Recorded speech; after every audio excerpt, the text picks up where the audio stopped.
ଆପଣ କଣ ଭୟ ଅନୁଭବ କରୁଛନ୍ତି ତାହେଲେ ଏ ବାକ୍ୟକୁ ଆପଣ ଶୁଣନ୍ତୁ। ଜିସାୟ 41 ଅଧ୍ୟାୟ ତାର 40 ପଦରେ ପରମେଶ୍ୱର କହନ୍ତି ଭୟ କର ନାହିଁ କାରଣ ଆମ୍ଭେ ତୁମ୍ଭ ସାଙ୍ଗରେ ଅଛୁ। କେତେବେଳେ ଆମ୍ଭେମାନେ ଭୟଭୀତ ହେଇଥାଉ ଯେତେବେଳେ ଜଣେ ହେଇଥାଉ ଜଣେ ଅନୁଭବ କରିଥାଉ। କିନ୍ତୁ ପ୍ରଭୁଙ୍କର ଧନ୍ୟବାଦ ଯେ ପରମେଶ୍ୱର ତାଙ୍କ ଉପସ୍ଥିତିର ପ୍ରତିଜ୍ଞା କରନ୍ତି। ସେ କହନ୍ତି ଭୟ କର ନାହିଁ କାରଣ ଆମ୍ଭେ ତୁମ୍ଭ ସାଙ୍ଗରେ ଅଛୁ।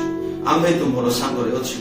ଯଦି ଆପଣଙ୍କ ସଙ୍ଗରେ ପରମେଶ୍ୱର ଅଛନ୍ତି ତାହେଲେ ସୁନିଶ୍ଚିତ ପରମେଶ୍ୱର ଆପଣଙ୍କୁ ସାହାଯ୍ୟ କରିବେ। ଉଦାହରଣ ସ୍ୱରୂପ ଗୋଟେ ବାଳକ ବା ଗୋଟେ ପୁଅ ଅନ୍ଧାର ରାତିରେ ଯାଉଛି, ଭୟଭୀତ ହେଇଯିବ, ଡରି ଯାଉଛି, ଅତି ଭୟଭୀତ ହେଇଯାଉଛି।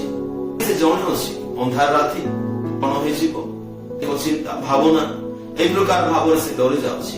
କିନ୍ତୁ ଠିକ କେତେ ସମୟ ପରେ ତାର ବାପା ଆସି ତାର ହସ୍ତକୁ ଧରୁଛି, ସମ୍ପୂର୍ଣ୍ଣ ଭାବରେ ସେ ପୁଅ ଠାରୁ ଯାଉଛି। ଚେଞ୍ଜ ହଉନାହିଁ, ପରିସ୍ଥିତି ଚେଞ୍ଜ ହଉଛି।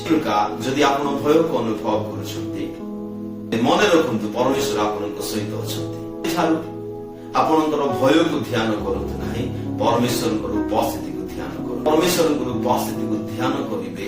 ଯଦି ପ୍ରଭୁଙ୍କର ଉପସ୍ଥିତିକୁ ଆପଣ ଧ୍ୟାନରେ ଚାଲିବେ ତାହେଲେ ମୁଁ ଆପଣଙ୍କୁ କହିବା ପାଇଁ ଚାହେଁ ଆପଣ ସମ୍ପୂର୍ଣ୍ଣ ଭୟରେ ଆପଣ ଜୟ କରିବେ। ଏ ପ୍ରକାର କୌଣସି ବିଷୟ ନାହିଁ ଯେ ଆପଣଙ୍କୁ ଭୟଭୀତ କରିବ। ଯଦି ଆପଣଙ୍କ ସହିତ ପରମେଶ୍ୱର ଅଛନ୍ତି ତ ଭାବରେ ପ୍ରଭୁ ଆପଣଙ୍କୁ ସାହାଯ୍ୟ କରିବେ। ଏ ବାକ୍ୟ ଦ୍ୱାରା ପ୍ରଭୁ ଆପଣଙ୍କୁ